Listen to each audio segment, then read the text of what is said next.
कि पिछले कुछ दिनों से एक्शन परेशानी करने वाला है। इस महीने साल की शुरुआत से अब तक हमने करीब 13-13,500 करोड़ की एफआईएस की बिकवाली देखी।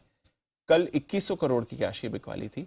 परसों कल शाम को हम जब डेटा है 3200 करोड़ की निकल के आई। जी बड़ा आंकड़ा आ रहा है और फ्यूचर्स में भी कुछ करा नहीं इन्होंने खास, तो ज्यादा जो करा है वो कैश में करा और बड़ी सेलिंग करी। पिछले साल भी जनवरी की शुरुआत में ऐसे ही कर रहे थे। ये साल भर का कोटा जनवरी फरवरी में पहले खत्म करते थे।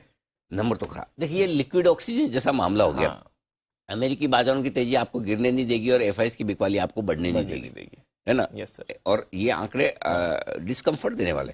और आप एक चीज देखिए दीप, 2-3 बार पिछले हफ्ते और इस हफ्ते मिलाकर 3-4 बार ऐसा हुआ कि बाजार ने गैप अप देने की कोशिश की है जी। अच्छे ग्लोबल संकेत। मंडे को भी टिकते ही नहीं है। मतलब जैसे किसी को लगता 50-100 अच्छा दर सेलिंग आती है ना।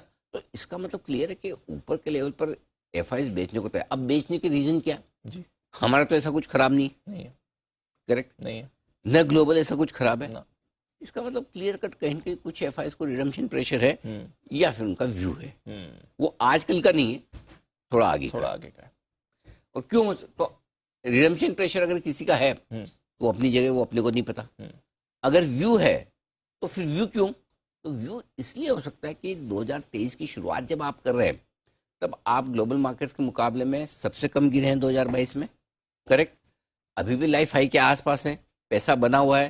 तो फिर ऐसे में थोड़ा बहुत एफआईएस अगर 2023 में अमेरिकी बाजारों को लेकर बुलिश ना हो या एक डाउन साइड रिस्क जो बनी हुई है, तो फिर क्यों ना थोड़ा बहुत बेचकर इंतजार किया जाए। शायद ये एक व्यू हो सकता है। बट और दूसरी चीज क्या होगी दीप, इसके साथ चलो ठीक है, ऐसा पहली और आखिरी बार तो एफआईएस बेच नहीं रहे। और 2022 का तो हमारा अनुभव बहुत ही जबरदस्त रहा कि बेचो जितना बेचना है, हम 2.5 लाख करोड़ भी आपका खरीद सकते हैं।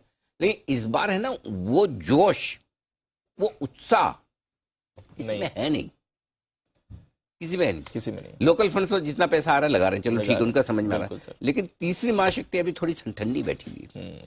क्या होता है कि जब तक पैसा फटाफट बनते रहता है तो पैसा और आता रहता है। और जैसे है ना वो इन्वेस्ट करके इंतजार करने वाला मामला होता है ना, ऐसा छोड़ो यार बाद में देखेंगे। तो अभी है ना रिटेल की माइंडसेट थोड़ी वैसी हो रही है, तुरंत फटाफट पैसा बन नहीं रहा। तो मजा नहीं आ रहा, इंतजार करवा रहा है, जो कि बाजार की बेसिक नेचर यही है। जल्दी पैसा बनवाना बाजार के नेचर में नहीं है। वो बन गया तो आपकी किस्मत है, करेक्ट, आपकी टाइमिंग है, वो नसीब से। बाजार का तो बेसिक नेचर यही कि आप पैसा लगाओ और इंतजार करो। यस, आई थिंक जो नए इन्वेस्टर्स उन्होंने इन्वेस्ट करना बहुत ही बोरिंग काम है। यस, और मतलब कहते हैं, बोलते ना, अंडे देने पड़ते हैं बैठ के, करेक्ट। कुछ नहीं करो बस जितना, तब जाके मतलब आपके वो काम होता है। सो आई थिंक इसलिए थोड़ा सा है ना रिटेल में पार्टिसिपेशन कम है। लाइफ हाई के नजदीक होने में कौन सा हम दूर है, 18,000 और 18,800 में क्या फर्क है? ज्यादा नहीं है। लाइफ हाई के नजदीक है ना, 44,000 और 42,000 में क्या फर्क है? फिर भी वो उत्साह तो है नहीं है। तो इसलिए उत्साह नहीं होने का कारण ही यही कि फटाफट पैसा नहीं बन रहा। आज लो कल स्टॉक ऊपर दिखे, आज लो अगले हफ्ते दिखे, सुबह लो दोपहर में दिखे, वो वाली चीजें गायब हो गई है। यस सर, इसलिए थोड़ा सा उत्साह का, ठीक है, दिस शेल टू पास, बिल्कुल निकल जाएगा। और सामने बजट है तो बजट के पहले हम सब लोग जितनी कोशिश कर सकते हैं उतना कोशिश कर ही रहे हैं आपको डराने की। कि capital gain, short term capital gain, कुछ आ जाएगा, कुछ आए ना आए, माहौल एकदम ऐसा बढ़िया फर्स्ट क्लास बना हुआ है कि कोई लेने के पहले बजट है पता है ना, शॉर्ट टर्म कैपिटल गेन पता है ना, और रहने दो। करेक्ट। तो वो जो ऐसा डर बिठा के रखा है ना, आप देखो जितने इंटरव्यू कर रहे हैं अपने बजट के, सबको एक है, कोई टैक्स बढ़ना जाए, टैक्स बढ़ना। अरे भाई क्यों बढ़ाना चाहिए सरकार को? हाईएस्ट टैक्स कलेक्शन हो रहा है। Yes, exactly. ऐसे छेड़छाड़ करनी नहीं चाहिए। प्रॉब्लम क्या है, इस सोच के पीछे एक प्रॉब्लम और है दीप जी, कि इस बार क्या है, डाइवेस्टमेंट प्रोग्राम कोई अभी तक इतना एग्रेसिव दिख नहीं रहा। तो ये इस बात पर डिपेंड करेगा कि सरकार को डाइवेस्टमेंट कितना करना है अगले साल।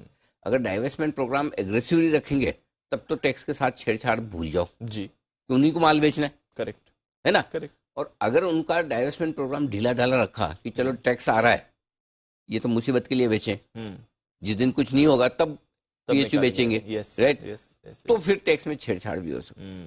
तो इसलिए फिंगर्स क्रॉस्ड, लेट्स सी। आशा करते हैं कि नहीं हो वैसा, आशा भी और रिक्वेस्ट भी दोनों ही, विनती है मत करें। चलिए ठीक है सर।